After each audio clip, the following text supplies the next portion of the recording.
चलिए, तो अब कुछ एग्जाम्पल्स बनाएंगे अपन। अभी तक जो भी स्टडी किया है एंगल्स के रिगार्डिंग, ठीक है, तो उसके रिगार्डिंग अब कुछ एग्जाम्पल्स बनाएंगे ताकि अपनी अंडरस्टैंडिंग है और अच्छी हो सके। ठीक, तो कुछ एग्जाम्पल्स मैंने लिए हैं। तो पहला एग्जाम्पल देखिए, विदाउट वेस्टिंग एनी टाइम, कि find the measure of an angle which is complement of itself. अब देखो, कॉम्प्लीमेंट के लिए मैंने आपको बता रखा है कि कॉम्प्लीमेंट क्या होता है। कॉम्प्लीमेंट एंगल किनको बोलते हैं? अगर आपके दो एंगल ऐसे हैं ए प्लस बी, उनका अगर सम 90 डिग्री हो तो आपके क्या बनते हैं? कॉम्प्लीमेंट बनते हैं। ठीक, तो कॉम्प्लीमेंट एंगल होने के लिए क्या जरूरी है कि दो एंगल है उनका सम क्या होगा? 90 डिग्री होगा। ठीक, तो मान के चलिए यहाँ पे एंगल है, वो आप कुछ मान लो, let angle B theta degree. ठीक है, मैंने क्या मान लिया? एंगल को थीटा मान लिया। ठीक है, अब क्या बोल रहा है ये कि ये जो एंगल है थीटा, वो खुद ही का कॉम्प्लीमेंट है। देखो, जब भी कोई एक एंगल तुमको बोल दिया जाए कि ए है, ठीक है, तो ए किसके इक्वल हो रहा है? यहाँ से 90 डिग्री माइनस बी के इक्वल हो रहा है ना। दैट मीन्स अगर आपका एंगल बी है तो उसका कॉम्प्लीमेंट क्या बनेगा? ए बनेगा। ठीक है, तो उसको क्या लिख सकते हो? 90 माइनस बी। ऐसे ही अगर आपका एंगल थीटा है तो उसका कॉम्प्लीमेंट कैसे लिख सकते हो? उसका कॉम्प्लीमेंट कैसे लिख सकते हो? 90 माइनस थीटा।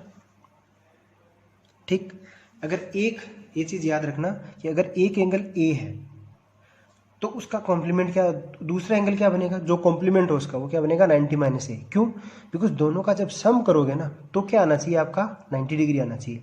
तो देखिए, इन दोनों का अगर आप सम करो, थीटा कॉम्प्लीमेंट एंगल को मान के चलिए, मान देता हूँ मैं एक्स बोल देते हैं। ठीक है, एंगल आपका थीटा है, दूसरा एंगल आपका एक्स है, तो एक्स प्लस थीटा विल क्या बनेगा? 90 minus theta plus theta which will be equal to 90। That means अगर एक एंगल आपका थीटा है तो उसका कॉम्प्लीमेंट एंगल क्या होगा? 90 माइनस थीटा होगा।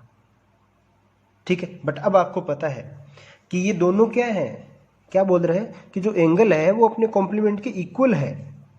बोला है ना, measure of an angle which is complement of itself, मतलब खुद ही का वो कॉम्प्लीमेंट है। तो मैं क्या ऐसा लिख सकता हूं? ठीक है, तो यहां से क्या निकल के आएगा? 2 theta equal to 90 degree and theta is equals to 45 degree. तो your answer will be 45 degree. वो एंगल कौन सा है? 45 है। ठीक है, जो अपने कॉम्प्लीमेंट के इक्वल होगा। अब सोच के देखो, 45 है तो उसका कॉम्प्लीमेंट क्या होगा? 90 माइनस 45 विच इज ऑल्सो 45। तो क्या आ गया? 45 45। तभी तो क्या आ रहा है? दोनों इक्वल आ रहे हैं। ठीक, सिमिलर इस केस में होगा। सप्लीमेंट एंगल कब होते हैं? जब आपके दो एंगल का सम क्या बने? 180 डिग्री बने, तब उनको क्या बोलते हैं? सप्लीमेंट्री एंगल बोलते हैं। सेम इस क्वेश्चन में बोल रहा है क्या कि एक एंगल है लेट से थीटा, वो क्या है? अपने ही कॉम्प्लीमेंट एंगल के इक्वल है, अपने ही कॉम्प्लीमेंट एंगल के इक्वल है। तो कॉम्प्लीमेंट सॉरी अपने ही सप्लीमेंट एंगल के इक्वल है, तो सप्लीमेंट एंगल को क्या लिखूंगा? 180 माइनस थीटा। ठीक, तो यहां से क्या निकल गया? आ गया 2 theta is equals to 180 degree and theta is equals to 90 degree. फिर बता देता हूँ कि कॉम्प्लीमेंट का मतलब क्या होता है कि दो एंगल का एडिशन है वो 90 डिग्री है। सप्लीमेंट का क्या मतलब होता है? दो एंगल का एडिशन 180 डिग्री है। ठीक है, तो बेसिकली ये डिफरेंस होता है। तो आपको क्या करना है? वो एंगल चूज करना है जो अपने कॉम्प्लीमेंट के इक्वल है। ठीक है, तो कॉम्प्लीमेंट कैसे लिखा जाता है? अगर एक एंगल थीटा है तो उसका कॉम्प्लीमेंट क्या बनेगा? 90 माइनस थीटा बनेगा। ठीक, सिमिलर वे में अगर एंगल थीटा है तो उसका सप्लीमेंट क्या बनेगा? 180 माइनस थीटा बनेगा। क्यों? बिकॉज दोनों का सम क्या होना चाहिए? 180 डिग्री, और कॉम्प्लीमेंट है तो 90 डिग्री होना चाहिए। ठीक, होपफुली पहला बेसिक क्वेश्चन था, बहुत ही बेसिक क्वेश्चन है, एक्चुअल में कुछ नहीं है, डेफिनेशन ही है, उस बेसिस पे मैंने आपको क्वेश्चन करवाया। चलिए सेकंड क्वेश्चन देखिए। If an angle is 30 less than its complement. तो अभी तक आपको कॉम्प्लीमेंट लिखना आ जाना चाहिए। देखो, एक एंगल थीटा है वो आपका कितना है? 30 डिग्री है। ठीक है, अब कॉम्प्लीमेंट एंगल को कैसे लिखेंगे आपको पता होना चाहिए। 90 माइनस से थीटा लिखते हैं ना। ठीक है, ये क्या है? If an angle is 30 less than its complement. तो चलिए, तो ये एक्चुअल में थीटा नहीं है आपका, let angle is equals to x degree मान लेते हैं। ठीक है, एंगल क्या हो गया, x डिग्री हो गया। एंड कॉम्प्लीमेंट एंगल क्या हो जाएगा,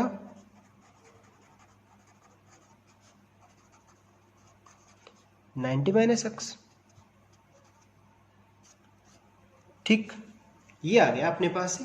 एंगल लिख दो और कॉम्प्लीमेंट एंगल लिख दिया। अब जो लैंग्वेज बोल रहा है उसको पढ़िए। If an angle is 30 degree less than its complement, मतलब ये जो x है वो अपने कॉम्प्लीमेंट से भी क्या है, 30 डिग्री कम है। ठीक है, तो 30 डिग्री कम है, दैट मीन्स कौन बड़ा है, कॉम्प्लीमेंट एंगल बड़ा है। तो क्वेश्चन के अकॉर्डिंग x है वो क्या है, कॉम्प्लीमेंट एंगल है, उससे भी क्या है आपका 30 कम है, तो लेस 30 डिग्री। ठीक है, नेगेटिव कर दो, तभी तो देखो कम आएगा ना। कॉम्प्लीमेंट एंगल मान के चलिए 90 - x है, इसको मैं अल्फा बोल देता हूँ, या कोई भी मान के चलिए y बोल दिया मैंने। अगर ये y डिग्री है तो एंगल क्या होगा, कॉम्प्लीमेंट से भी 30 डिग्री कम होगा, दैट मीन्स y माइनस से 30 विल बी द आंसर। अब इसको सोल्व करना आपको, तो क्या आएगा, x इज इक्वल्स टू, ये देखो 90 - 30 विल बिकम 60, और ये -x से उस साइड जाएगा तो +x, तो क्या बन गया 2x, तो x इक्वल्स टू 30 डिग्री। ठीक है, तो एंगल कितना आया 30 डिग्री, तो कॉम्प्लीमेंट एंगल कितना आएगा 60 डिग्री।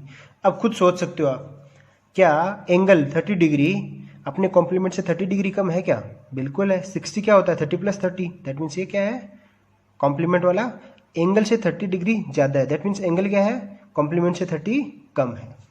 सिमिलर वे में आप क्या फाइंड आउट करोगे, कॉम्प्लीमेंट, सेम प्रोसीजर है। Let angle equals to x है, ठीक है, तो सप्लीमेंट क्या होगा, supplementary angle equals to 180 - x। ठीक है, ये आपको चीजें अभी तक समझ में आ जानी चाहिए। एंगल x है, सप्लीमेंट्री एंगल 180 - x है। अब सिंपल सी बात है, वापस वही बोल रहे हैं कि जो एंगल है x वो क्या है, सप्लीमेंट्री एंगल से कितना कम है, 30 डिग्री कम है, तो 30 डिग्री कम कर दो भाई। अब बस इसको सिंपल अलजेब्रा है, सोल्व करना आपको। तो क्या बनेगा, देखो x वापस उधर जाएगा तो बन जाएगा 2x, और 180 - 30 विल बिकम 150। ठीक, तो x is equals to 150/2 is equals to 75 degree, तो जो आंसर विल बी 75 डिग्री। अब खुद सोच के देख लीजिए, मतलब वेरीफाई करके देख लो, अगर आपका एंगल 75 है तो कॉम्प्लीमेंट्री एंगल कितना सप्लीमेंट्री एंगल कितना बनेगा, 180 - 75, दैट मीन्स 105। 105 75 से कितना अधिक है, 30 डिग्री है, दैट मीन्स 75 क्या है, 105 से 30 कम है, ये तो बोल रहा है क्वेश्चन के अकॉर्डिंग। ठीक, तो आपको ऐसे इन क्वेश्चंस को सोल्व करना है। तो 30 degree and 75 degree will be your answer. Okay, let's move to third question. Third question suggests us that the first part is complement. ठीक है, तो let's focus on first part only first. ठीक है, two complement angles are in the ratio 4:5. ठीक है, find the angles. वापस देखो, इसमें आपको complement लिखना आना चाहिए। ठीक है, पहले पार्ट पे ही फोकस करना अपने को। ठीक है, what first part tells us that two complement angles are in the ratio 4:5। Let complement angle, अब आप कुछ भी ले सकते हो। देखिए, अगर आप थीटा ले रहे हो तो the second angle will be 90 - theta. ठीक है, समझ रहे हो ना। Let angle, let first angle is equals to, वापस वही ले लो, थीटा की जगह x डिग्री ले रहा हूँ। ठीक है, फर्स्ट एंगल x डिग्री है, देन सेकंड एंगल क्या होगा, ऑब्वियस सी बात है कॉम्प्लीमेंट होगा। क्यों कॉम्प्लीमेंट होगा, क्वेश्चन ने बोला है टू कॉम्प्लीमेंट एंगल्स, तो कॉम्प्लीमेंट एंगल क्या होगा आपका 90 - x। ठीक, यहां तक पहुंच गए। अब बोल रहा है कि वो किस रेशियो में है, 4:5 में, तो क्या मैं ऐसा कर सकता हूं, x/90 - x is equals to 4:5। Solve कर दो बस।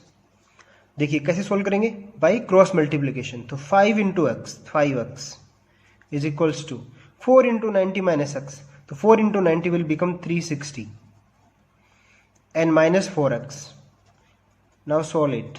ठीक है, transpose minus 4x into left hand side. ठीक है, to left hand side, so that will become 5x plus 4x will become 9x. 9x is equals to 360 degree. If you divide both side by 9, then you will get 360 by 9, and which is nothing but 40 degree. So the value of x will be 40 degree. ठीक है, so this will be the procedure to solve these kind of questions. ठीक है, तो hopefully you are getting what I am trying to make you understand. Okay, तो this is the way to find out the complement angles and their ratios. ठीक है, तो how to find out the angles if the ratio and the condition is given that the angles are complement angles. ठीक है, let's move to the supplementary angles. So the second part will be supplementary angles. Okay, first angle will be, let first angle is equals to x degree. Then second angle, as it is given that must be a supplementary angle. That means the second angle will be 180 minus x degree. Okay, now it is given that the ratio of these two angles is 4:5. 4:5. Okay, now try to solve it by cross multiplication. You will get 5x is equals to 4 into 180, that will become 720 minus 4x. If you solve it, you will get that 9x is equal to 720 and x is equals to 720 by 9, which is equals to 80 degree. So the angle will be 80 degree. This is the way to solve the questions. Okay, so if first angle is 40 degree in the complement, then the second angle will be, what will be the second angle? 50. ठीक, and in the supplementary angle case, if first angle is 80 degree, then the second angle will be 100 degree. This is the way to solve the questions. Okay, let's move to the next question. ठीक है, कोशिश करना समझने की मैं क्या लिखना चाह रहा हूँ. ठीक है, in each question I am just telling you about the angle and its complement angle. ठीक है, angle and its supplementary angle. That means क्या बोलना आपको कि फर्स्ट एंगल अगर आपका x है तो सेकंड एंगल अगर कॉम्प्लीमेंट्री है तो 90 माइनस एक्स होगा, सप्लीमेंट्री है तो 180 माइनस एक्स होगा. That's it. ये 2 पॉइंट रखिए. बाकी क्वेश्चन आपके सिंपल अलजेब्रा से रिलेटेड है जो आप पीछे की क्लास में स्टडी करके आए हुए हो, है ना. नहीं समझ में आ रहा है, फिर से एक बार वीडियो को और देखिए इसको. Okay, let's move to the example number 4. If the complement of an angle is 2/3 of itself, okay, if complement of an angle is 2/3 of itself, okay, तो फर्स्ट केस पे देखिए क्या होगा. Let angle is equals to x degree, then its complement will be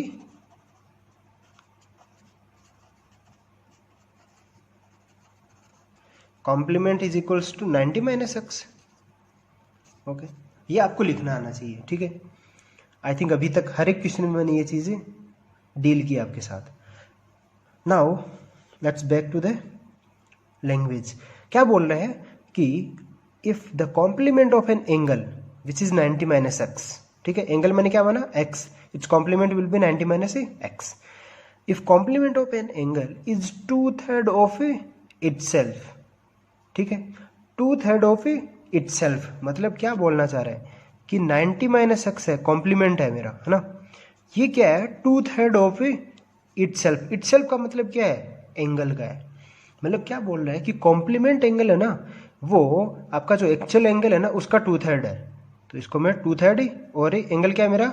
actual angle x है तो x degree. बस ये आपको लैंग्वेज पढ़नी आनी चाहिए। अब इसको सोल्व कर सकते हो आप by cross multiplication. 3 will multiply to this, तो 90 into 3 270 minus 3x is equals to 2x, so you will get 5x is equal to 270, okay, and x is equals to 270 by 5, okay. The answer will be 54 degree, okay. 5 into 5 25 to 24, ठीक है, okay. 54 degree will be the answer.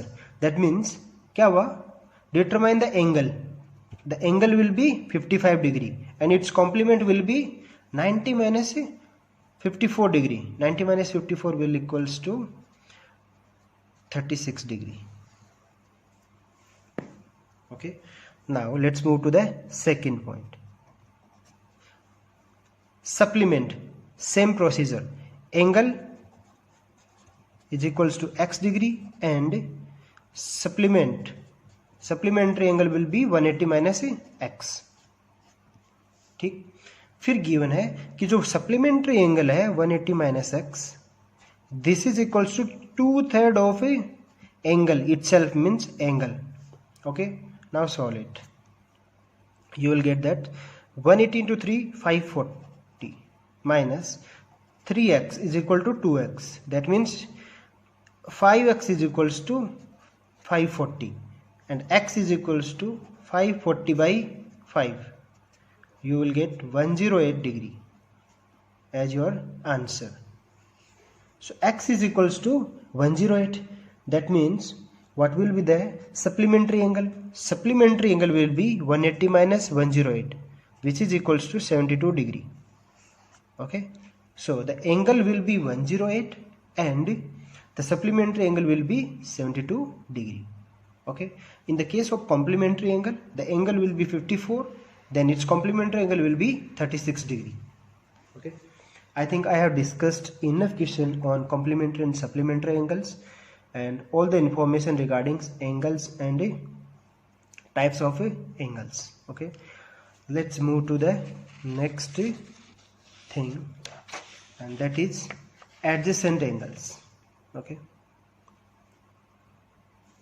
देखिए adjacent angles, फिर बता रहा हूँ, जैसे अपनी Euclid geometry में पढ़ा था कुछ थिंग्स हैं वो एज ए स्टैंडर्ड होती हैं, ठीक है, वो एज ए स्टैंडर्ड होती हैं, दैट मीन्स उनको अपन उसी फॉर्म में लेना होता है। तो सेम वे में एडजेसेंट एंगल्स को डिफाइन किया गया, किस वे में डिफाइन किया गया वो देखिए आप। Two angles are called adjacent angles if they have the same vertex.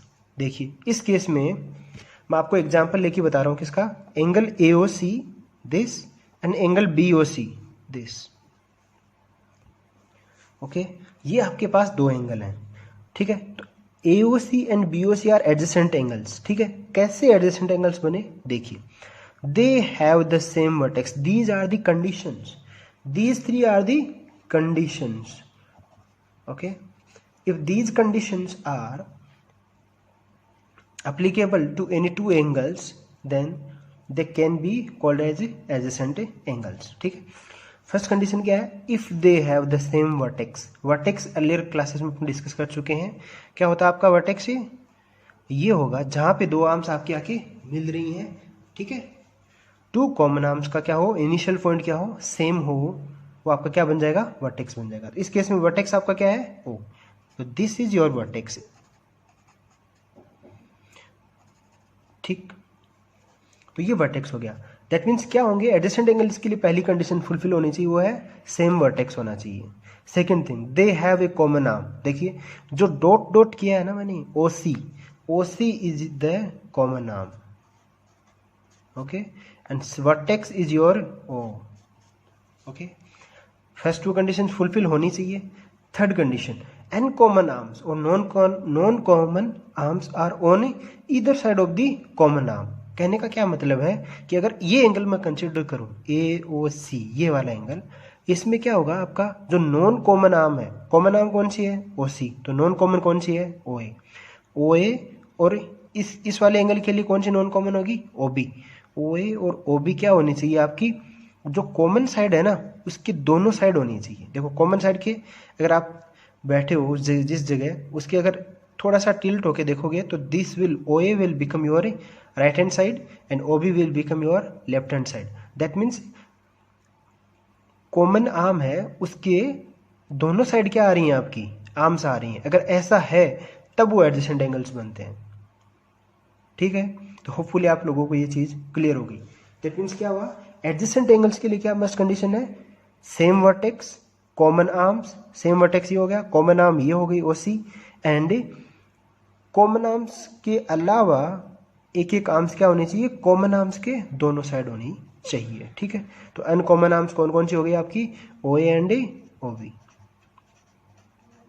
इस तरीके से अगर आपका कोई कॉन्फ़िगरेशन आ रहा है, that means these two angles can be called as adjacent angles। ठीक है, होपफुली अभी क्लियर हुआ होगा। ठीक है, तो ये आपका कंडीशंस है एडजेसेंट एंगल्स के लिए, ये थ्रू आउट द मैथ्स चलेगा आपका। ठीक है, in particular geometry section as well.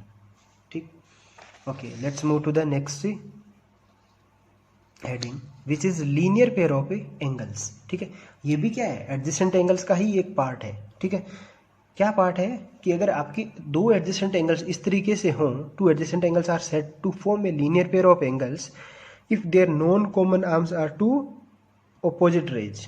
देखिए वापस AOC एंड BOC, ये दो एंगल हैं। ठीक है, देखिए क्या दोनों का सेम वर्टेक्स है, बिल्कुल है। देखो इस वाले एंगल का वर्टेक्स O है, इस वाले का भी वर्टेक्स BOC का भी वर्टेक्स O है। ठीक, क्या दोनों में कॉमन आर्म है, बिल्कुल है, OC, जो मैंने ऊपर मेंशन किया वही कॉमन आर्म। दो केस फुलफिल हो गए। थर्ड कंडीशन, जो कॉमन आर्म की दोनों साइड रे हैं वो आपकी क्या होनी चाहिए, कॉमन आर्म की दोनों साइड होनी चाहिए। देखो ये क्या है, राइट हैंड साइड है, और ये OB क्या है, लेफ्ट हैंड साइड है। तो दैट मीन्स ये दोनों क्या होंगे, एडजेसेंट एंगल्स तो होंगे। और यही बोला उसने, two adjacent angles AOC and BOC वो आपके लीनियर पेयर ऑफ एंगल्स बनेंगे if their non common arms. Non common arms कौन सी होती हैं, OA एंड OB। ये दोनों क्या बना लें, are two opposite rays. Opposite rays कौन सी होती हैं, मैंने आपको बताया था इस केस में कि एक ही इनिशियल पॉइंट है उनका, एक अगर इस साइड जा रही है तो दूसरी इस साइड जाएगी, तो ये आपकी क्या बन गई, ऑपोजिट रेज बन गई। तो अगर ऐसा केस मिल रहा है आपका कि एक ही पॉइंट से इधर रे स्टार्ट हो रही है बट ये इस डायरेक्शन में जा रही है और ये वाली इस डायरेक्शन में, दोनों क्या बन गई, ऑपोजिट रेज। अगर ऑपोजिट रेज है कौन सी, दोनों नॉन कॉमन आर्म्स हैं वो अगर ऑपोजिट रेज हैं, then angle AOC and BOC will be called as linear pair of angles. ठीक है, तो ये आप लोगों को ध्यान में रखना होगा। ठीक है, तो ये हो गया लीनियर पेयर ऑफ एंगल्स के बारे में बेसिक आइडिया। ठीक है, तो ऐसे आप लोगों को ऑब्जर्व करना रहेगा। कुछ क्वेश्चंस करवाए मैंने, फिर एडजेसेंट एंगल्स और लीनियर एंगल्स के बारे में बताया। ये क्या है एक्चुअल में, ये मान के चलिए कि ये स्टैंडर्ड है, ये बेसिकली डेफिनेशन है इनकी, जो क्या है, स्टैंडर्ड है। ठीक है, ये जिस फॉर्म में है उस फॉर्म में है और उस फॉर्म में ही उन्हीं को नेमिंग किया गया है। तो इस तरीके से ही आपका जो ज्योमेट्री का सेक्शन है वो स्टार्ट हुआ था बेसिकली। ठीक है, तो यूक्लिड से अपन पढ़ते आ रहे हैं कि कैसे चीज़ों को डिफाइन किया गया, फिर उनको कैसे एज्यूम कर लिया गया कि वो एज ए फैक्ट हैं, है ना, वहीं से अपना चलता आ रहा है ये सब चीज़ें। चलिए, तो अब आगे अपन स्टडी करेंगे थ्योरम्स। चलिए, तो देखिए ये आपका थ्योरम में लिखा हुआ है, if a ray stands on a line then the sum of the adjacent angles so formed is 180 degree. देखिए सबसे पहले तो एक रे है, ठीक है, वो एक लाइन पे खड़ी हुई होगी, है ना। ठीक है, तो अब आपको पता ही है बेसिकली कि लाइन है वो आप किसी भी फॉर्म में बना सकते हो, बट फॉर द कन्वीनियंस मैं ऐसा बनाने जा रहा हूँ। ठीक है, समझने में इजी रहेगा। ये लाइन मैंने बना दी। ठीक है, अब इस लाइन को लेट से कोई भी नेमिंग दे सकते हैं अपन, मान के चलिए कि AB नाम दे देता हूँ मैं। ठीक है, लेट से AB इज द लाइन। ठीक है, तो यहाँ पे जैसे आपका रहता है ना गिवन इन्फॉर्मेशन, तो गिवन में अपना क्या क्या आ रहा है, लाइन AB, ये गिवन है। ठीक, फिर क्या बोल रहा है, ए ray stands on a line, मतलब क्या, अब एक रे है, अब रे आप लोगों को पता होती है कैसे होती है, एक उसका फिक्स पॉइंट होता है और एक साइड वो एक्सटेंड होती रहती है ना, तो ये बनती है आपकी रे। होप अगर ये चीज़ें नहीं क्लियर है, पीछे की वीडियो देखिए आप लोग, है ना। तो ये रे है आपकी, है ना। तो ये रे आपकी क्या कर रही है, इस लाइन पे स्टैंड कर रही है, मतलब ये कहीं ना कहीं ये मान के चलिए आपकी कोई ऐसी एक रे आ गई, ठीक। लेट्स से उसको कुछ नेमिंग दे देते हैं कि चलिए ए बी दे दिया, तो यहाँ सी डी नेमिंग कर देते हैं इसको। तो सी डी, रे सी डी ये भी आपको गिवन है, ठीक है। लाइन ए बी गिवन है, रे सी डी आपको गिवन है, ठीक। ये गिवन इन्फॉर्मेशन होगी। देखिए, if a ray stand on a line then the sum of the adjacent angles so formed is 180 degree. अब देखिए एडजेसेंट एंगल्स का अभी स्टडी किया अपन, है ना। तो एडजेसेंट एंगल्स क्या होते हैं कि उनका सेम वर्टेक्स हो। देखो वर्टेक्स आपका सी रहेगा, एक common arm C D common arm है, और कॉमन आर्म के दोनों साइड क्या हो, एन कॉमन आर्म्स। देखो सी बी और सी ए एन कॉमन आर्म्स है।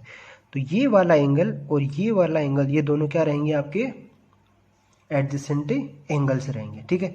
तो यहाँ पे आप क्या बोल सकते हो, क्या प्रूव करना है अपने को, गिवन ये हो गया, प्रूव दैट, क्या प्रूव करना है कि angle B C D, adjacent angle है ना, B C D plus angle A C D, ये दोनों ए सी है, ये ए सी डी, ये 180 डिग्री होना चाहिए। ये अपना अल्टीमेट प्रूव करना रहेगा, ठीक है। चलिए, तो ये प्रूव करने के लिए अपने को देखिए क्या रहेगा कि कुछ ना कुछ अपना एग्जिस्टिंग नॉलेज होना चाहिए, ठीक है। देखो थ्योरम में प्रूव का क्या मतलब है, जब अपन यूक्लिड ज्योमेट्री पढ़ रहे थे तब एक स्टेटमेंट मैंने डिलीवर किया था कि थ्योरम्स को प्रूव करने के लिए अपन क्या यूज लेते हैं, एक्सियम्स का यूज लेते हैं, या फिर पोस्टुलेट बोल सकते हो उनको, है ना। तो पोस्टुलेट्स का यूज लेते हैं, या तो उनका यूज लो, या कोई ऐसे स्टेटमेंट जो अपने फैक्ट है, बेसिकली एक्सियम्स ही हुआ, है ना, जो फैक्ट है, जो आप लोगों को अभी तक जो चैप्टर पढ़ रखे हैं आप लोगों ने ना, जैसे पॉइंट पढ़ रखा है, या लाइन में, लाइन्स एंड एंगल्स में जब जो भी आपकी अभी तक की इन्फॉर्मेशन है जो आपने पढ़ रखी है, वो आपके लिए क्या बन जाएगी, इन्फॉर्मेशन। दैट मीन्स वो आपका एग्जिस्टिंग नॉलेज है, उसको आप अप्लाई कर सकते हो यहाँ पे, ठीक है। तो आप देखिए अपना यूक्लिड ज्योमेट्री से उतना हेल्प नहीं मिलेगा इसमें, बट एक चीज़ है जो अपनी इसमें हेल्प कर सकती है, वो है अपने एंगल के बारे में। अब देखिए अगर मैं एक्यूट एंगल ड्रॉ करूं तो मेरे को एग्जैक्टली सेंस नहीं दिखेगा कुछ इस थ्योरम के थ्रू, ना ही मेरे को ऑब्ट्यूज एंगल से दिखेगा। 180 वाला लीनियर एंगल तो प्रूव करवाना चाह रहा है, कंप्लीट से भी मेरे को उतना सेंस ही नहीं दिख रहा है, बट एक एंगल है जो मेरी हेल्प कर सकता है, और वो है आपका राइट एंगल 90 डिग्री। तो लेट्स से मैंने एक ऐसी रे ड्रॉ कर दी कि वो क्या हो, 90 डिग्री पे हो, किससे, ए बी से। ये तो एक लाइन थी, तो इस लाइन के परपेंडिकुलर मैंने एक रे ड्रॉ कर दी। लेट्स से सी है, डी आ गया तो ए नेम कर देता हूँ, ठीक है। तो ये जो मेरा ड्रॉ करने का जो प्रोसेस है वो मेरा क्या रहता है, कंस्ट्रक्शन रहता है, उसको बोलते हैं कंस्ट्रक्शन, ठीक है। तो कंस्ट्रक्शन कौन सा पार्ट है, कंस्ट्रक्शन वो पार्ट है जो अपना एग्जिस्टिंग नॉलेज है ना, उसको अपन थ्योरम में अप्लाई कर रहे हैं, तो उसको आपको स्टेट करना रहेगा, यहाँ पे मेंशन करना रहेगा कि ये मैंने नॉलेज था, मेरे को नॉलेज था, और वो मैंने यहाँ पे एज ए कंस्ट्रक्शन अप्लाई कर दिया, ठीक है। अब मैं इस चीज़ को प्रूव करने जाऊँगा, ठीक है। तो कंस्ट्रक्शन आपका क्या रहेगा, ड्रॉ ए रे सी ई परपेंडिकुलर, ये किसका साइन है, परपेंडिकुलर का है, perpendicular to line A B, line A B के परपेंडिकुलर मैंने ड्रॉ कर दी। इस चीज़ को मैं कैसे मेंशन कर सकता हूँ, C E perpendicular to A B, ठीक है। अब जैसे ही मैंने ये लिखा, यहाँ से मेरे को देखो क्या क्या इन्फॉर्मेशन निकल के आ गई, वो मेरे लिए इंपॉर्टेंट रहेगी, ठीक है। क्या निकल के आ गई, परपेंडिकुलर होने का मतलब क्या है, 90 डिग्री पे होना, ठीक है। ये क्या किसको रिप्रेजेंट करता है, 90 डिग्री को। दैट मीन्स आपका एंगल बी सी ई, एंगल बी सी ई क्या होगा, 90 डिग्री होगा। सिमिलर वे में आपका एंगल ए सी ई, ये भी क्या होगा, 90 डिग्री होगा, ठीक है। तो ये देखो आपको ऐसी इन्फॉर्मेशन निकालनी है, तो ये आपके पास अब क्या हो गई, जो गिवन इन्फॉर्मेशन है ना, उसके अलावा ये एक एक्स्ट्रा इन्फॉर्मेशन हो गई। अब इस क्वेश्चन को आप ही बना सकते हो। अब बनाने के लिए देखिए आपको क्या करना रहेगा, फिर से थोड़ा सा सोचना रहेगा। चलिए कैसे सोचोगे वो अब देखने वाली अपनी बात है ना। चलिए तो अब यहाँ ये 90 डिग्री है मेरा, ठीक है, और ये भी 90 डिग्री है। मेरे को क्या लेके आना है, इस वाले एंगल को लेके आना, इस वाले एंगल को लेके आना। तो मैं क्या देख रहा हूँ, ये एंगल तो मेरा क्या है, BCD है, और ये एंगल मेरा ACD है। तो क्या मैं ACD को ब्रेक कर सकता हूँ? आप देखोगे कि ACD किसके इक्वल है, ACE के और ECD के इक्वल है। एंगल ACE जो मेरे को पता है, देखो ACE 90 डिग्री पता है ना, इसलिए मैं इसको ब्रेक कर रहा हूँ, ताकि मैं एक पार्ट में क्या लिख दूँ, मेरा जो नॉन वैल्यू है वो लिख दूँ, और दूसरे पार्ट में जो अननोन आएगा उसको मैं एलिमिनेट कर दूंगा आगे चल के। ठीक है, दूसरे को क्या लिख सकता हूँ, एंगल ECE। तो ये मेरा होगा इसके इक्वल ACD के, इसको मैंने नाम दे दिया इक्वेशन 1। ठीक, ऐसे ही मैं देखो मेरे को क्या चाहिए, BCD भी चाहिए, ACD ये हो गया और BCD इस साइड लिख लेता हूँ, ताकि मैं जब इन दोनों का सम करूँ तो मेरा क्या बने, 180 डिग्री बन गया। दैट मीन्स वो दोनों क्या है, एडजेसेंट एंगल्स है। अब देखिए BCD को सीधे मैं एंगल BCD लिखूंगा तो मेरी कोई हेल्प नहीं होगी, बट एक चीज़ है जो मेरी हेल्प कर सकती है, वो क्या है, एंगल BCE, वो क्या है मेरा 90 डिग्री है। तो क्यों ना मैं इसको भी ब्रेक कर देता हूँ, इसको मैं क्या लिख दूँ, BCE। अब आप सोच रहे होंगे कि जो BCD था उससे मैंने बड़ा एंगल ले लिया, BCE तो बड़ा है, दिख भी रहा है, देखो BCD तो यहीं तक था, मैंने ले लिया BCE तक, ये वाला, मतलब ये मेरा एक्स्ट्रा आ गया। ये एक्स्ट्रा आ गया तो उसको हटाने के लिए मैं क्या करूँ, सब्ट्रैक्शन कर देता हूँ। तो सब्ट्रैक्शन में कह रहा है क्या है मेरा, ECD मेरा सब्ट्रैक्ट हो जाएगा। अब देखिए BCE लिखो, ये पूरा लिखा पहले और उसमें से ये हटा दिया, तो कौन सा बचा, यही तो बचा सिर्फ। ठीक, तो इस तरीके से आपको ऑब्जर्व करना रहेगा थ्योरम्स में। ठीक, सबसे पहले अच्छे से क्या ऑब्जर्व करना है, गिवन इन्फॉर्मेशन आपको ऑब्जर्व करना है। ठीक, फिर क्या प्रूव करना है वो आपको बहुत अच्छे से देखना है। इसको देखोगे तो देखो ये क्या है, BCD आ गया मेरा इस साइड, ACD आ गया इस साइड। अब जब इन दोनों का मैं सम करूंगा ना तो मेरा ये कुछ ना कुछ बनेगा इस साइड वाला। इसमें मेरे को क्या करना है, फिर मॉडिफिकेशन करना है, या फिर जो मैंने कंस्ट्रक्शन किया है वहाँ से इन्फॉर्मेशन इसमें पुट कर देनी है। कैसे पुट करनी है देखिए अभी बताते हैं। अगर मैं ऐसा कर दूँ 1 + 2, ठीक है, एडिशन ऑफ इक्वेशन 1 और 2 क्या बन जाएगा आपका, angle ACD plus angle BCD बन गया। वो किसके इक्वल होगा, angle ACE plus angle ECD। ठीक है, ये तो आया इसकी वजह से, प्लस ये रहेगा पूरा का पूरा, तो एंगल BCE, ठीक, एंड माइनस एंगल ECD। ठीक, अब देखिए आप क्या देखोगे कि प्लस ECD है और यहाँ पे माइनस ECD है, this two will be cancel out each other. क्या रिमेनिंग रह जाएगा, ये तो मेरे को चाहिए लेफ्ट हैंड साइड है चाहिए, मतलब मेरे को इसको सोल्व करना। अब इस साइड क्या बचा रह गया, angle ECE plus angle BCE। अब देखिए क्या मैंने इनका वैल्यू लिख रखा है ऑलरेडी, बिल्कुल लिख रखा है। कंस्ट्रक्शन पार्ट में देखिए BCE का 90 डिग्री है, ACE का भी 90 डिग्री है, तो क्या आ गया 90 + 90 कितना बन गया 180 डिग्री। दैट मीन्स ये वाला पार्ट मेरा किसके इक्वल है, 180 का डिग्री के इक्वल। मेरे को क्या प्रूव करना था, यही तो प्रूव करना था। दैट मीन्स मैंने क्या कर दिया, उसको प्रूव कर दिया। ठीक, ये रहता है आपका थ्योरम्स का प्रूव करना, ऐसे आपको थ्योरम प्रूव करनी रहेगी। ठीक है, तो क्या रहा देखो, सबसे पहले गिवन लिख दो, क्या प्रूव करना वो लिख दो। अब जो प्रूव कर दिया ना उसके लिए कहाँ से मैं इंफॉर्मेशन लेके आऊँ, है ना, वो इन्फॉर्मेशन आपकी आएगी अभी तक जो चैप्टर पढ़ रखे हैं उसमें जो भी आपने सीखा है ना, उनमें से कोई भी पॉइंट उठा के आप इस पे अप्लाई कर सकते हो। बट वो आपको ऑब्जर्व करना पड़ेगा कि वो पॉइंट मेरे इस थ्योरम्स के लिए एप्लीकेबल है कि नहीं है। ठीक है, इस तरीके से आपको डील करना है।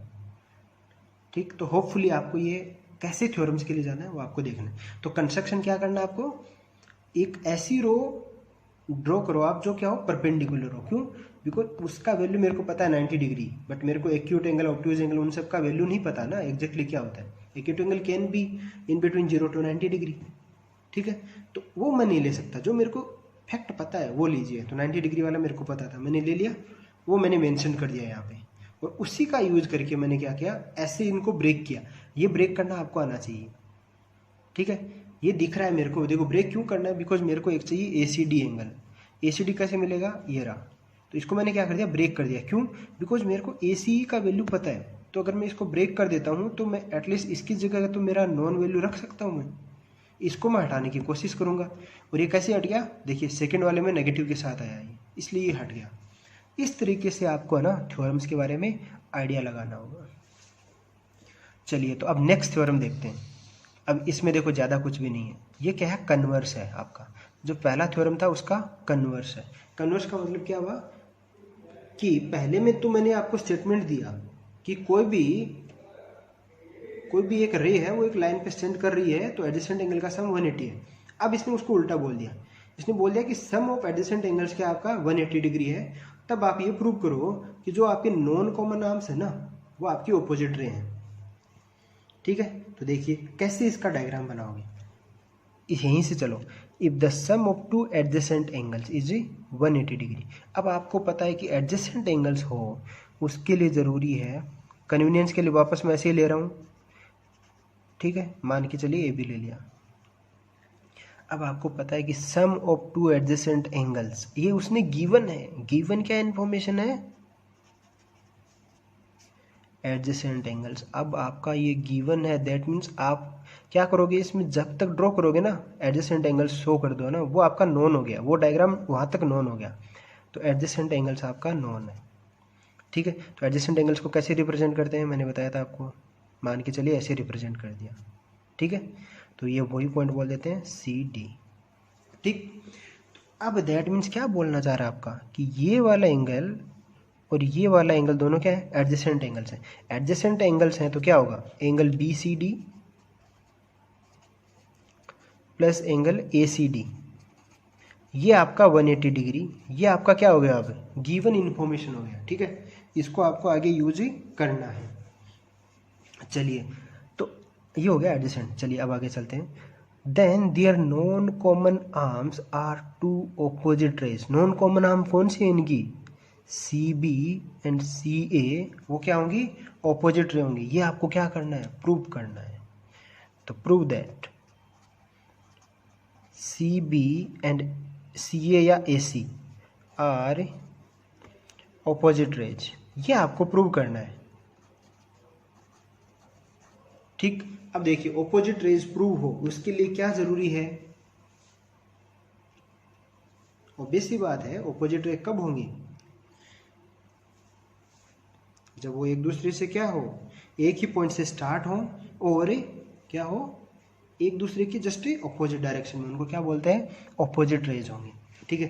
अब पार्ट आता है किसका, कंस्ट्रक्शन का। तो कंस्ट्रक्शन क्या करोगे आप, वापस वही बात, कंस्ट्रक्शन ऐसा आपका पार्ट रहेगा जो आपको हेल्प करेगा इस क्वेश्चन को या इस थ्योरम को प्रूव करने में। अब देखिए ये क्या बोल रहा है, कंस्ट्रक्शन हमेशा कहाँ से आया है, जहाँ जिस चीज़ को प्रूव करने जा रहे हो ना वहीं से आता है। जैसे ऊपर वाले में अपने को क्या प्रूव करना था, 180 प्रूव करना था, तो उसके लिए कंस्ट्रक्शन पार्ट कहाँ से आया आपका, 90 डिग्री वाला, उसी से रिलेटेड होके आया था ना।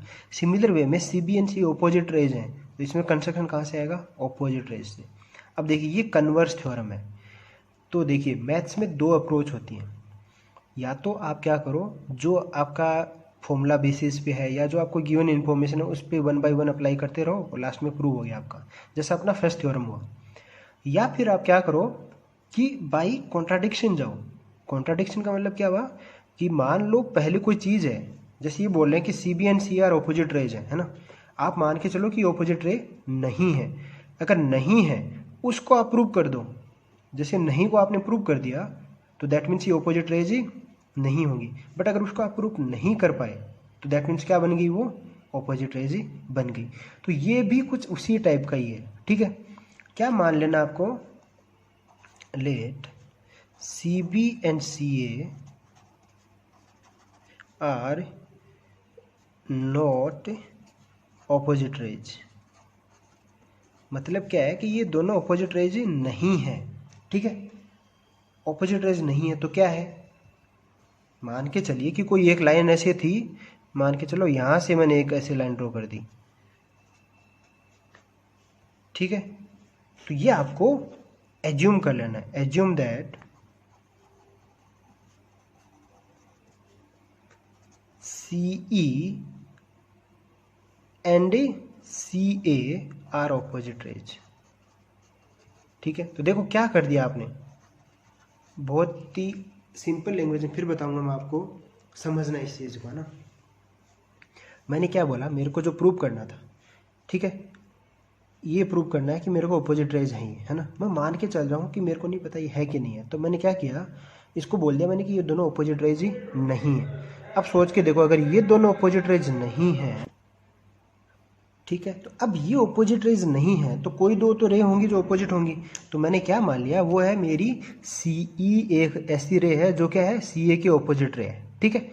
अब ये मान के मैं आगे चल रहा हूँ। अब देखिए कैसे इस चीज़ को प्रूव करेंगे, वो देखते रहना आप, ठीक है। अब आपको पता है कि CE ऑपोजिट रे है, ठीक है। तो ACE किस तरीके से बन गई आपकी, ऐसे कुछ बन गई है अभी, ACE ये एक स्ट्रेट लाइन बन गई, और CD क्या है, इस पे खड़ी हुई है ऐसे।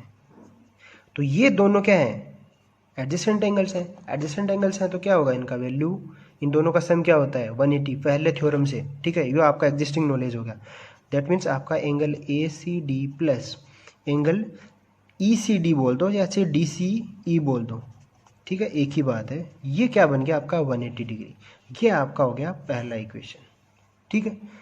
बट एक चीज़ नोटिस करो, जब मैं शुरू में लिखा था मेरा गिवन क्या है, ये मेरा गिवन है, ये आपका गिवन है। दैट मीन्स ये आपको नॉलेज है, ये नॉलेज है तो इसका यूज करो ना।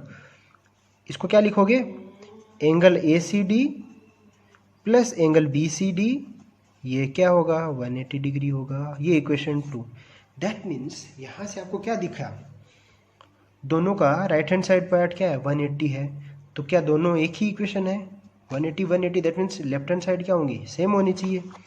एज राइट हैंड साइड, ये RHS क्या है, right hand side of 1 and 2 are same, same कितना 180 डिग्री। दैट मीन्स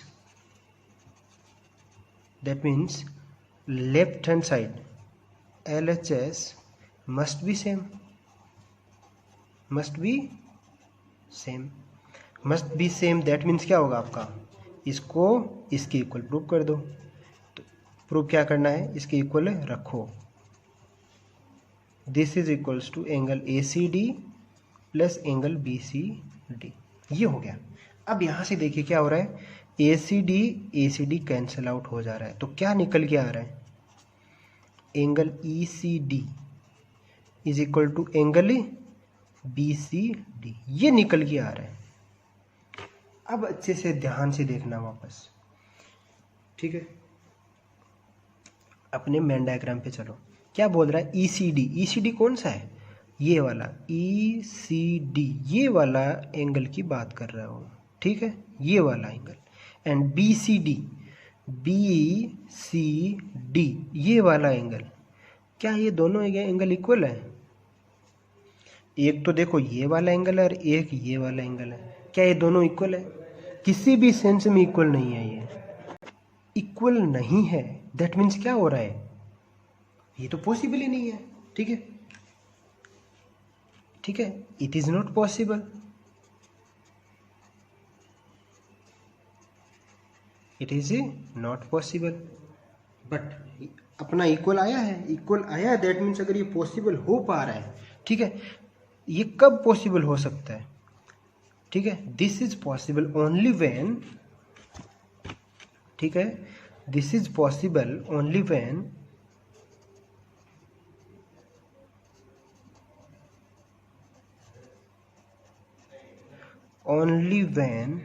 क्या हुआ आपका, क्या कोइंसाइड हो जाए, जब आपका जो CE आर्म है और सी बी आर्म है, ये दोनों क्या हो जाए, कॉन्साइड हो जाए। When arm C E and C B are coincide, ठीक है, दोनों कॉन्साइड हो जाएंगे तो देखो क्या होगा, जो सी ई है वो सी बी से कॉन्साइड होगा ना, तो ये यहाँ आ जाएगी, मतलब यहाँ से खिसक के यहाँ आ गई, यहाँ आ गई तो ये वाला एंगल है ये फर्दर एक्सटेंड हो जाएगा, तो ये किसके इक्वल हो जाएगा, इसके इक्वल, ठीक है। तो ये तभी पॉसिबल है ये जब C E and C B are coincide होंगे। अगर कोइंसाइड नहीं हो रही है तो ये इक्वली नहीं हो सकती। तो यहाँ से आपको क्या देखने को मिला, C E and C B coincide हो गई, दैट मीन्स सी ई क्या बन गई, सी बी बन गई। ये जो एज्यूम किया था कि सी ई है वो किसके पैरेलल है, सी ए के ऑपोजिट रे है, सॉरी नॉट पैरेलल, सी ई क्या है, सी ए के ऑपोजिट रे है, सी ई सी ए के ऑपोजिट रे है। अब क्या बोल रहा हूं मैं, C E C B coincide होंगी, that means C A and C B क्या बन गई, आपकी ऑपोजिट रे बन गई। जहां से आपने जो एज्यूम किया था वहीं से बता रहा हूं मैं। आपने क्या एज्यूम किया था, ये एज्यूम किया था कि C E and C A are opposite rays, ठीक है। तो इस तरीके से आपको क्वेश्चन डील करना है, ठीक है। तो ये आपने प्रूव कर दिया क्या, कि सी ए एंड सी बी क्या है, ऑपोजिट रेज है। तो इस तरीके से आपको कन्वर्स, इसको बोलते हैं बाय कॉन्ट्राडिक्शन मेथड, है ना, कॉन्ट्राडिक्शन प्रोसेस है ये। कॉन्ट्राडिक्शन क्यों है, आप बोल रहे हो कि सी ई सी ए ऑपोजिट रेज है, अल्टीमेटली क्या निकल के आया, सॉरी यहाँ पे आप बोले थे कि C B C A not opposite rays, are A not opposite rays, मतलब ऑपोजिट रेज नहीं है, बट आपने क्या प्रूव कर दिया उनको कि वो ऑपोजिट हैं। तो इसको क्या कर दिया आपने, गलत प्रूव कर दिया ना, तो ये हो गया आपका कॉन्ट्राडिक्शन। उसके लिए क्या प्रोसेस अपनाई आपने, ऐसे प्रोसेस अपनाई। तो इस तरीके से आप ये बना सकते हो। तो ये आपकी हुई सेकंड थ्योरम, ठीक है। अब 2 थ्योरम्स और हैं, उसके बारे में अपन फर्दर स्टडी करेंगे।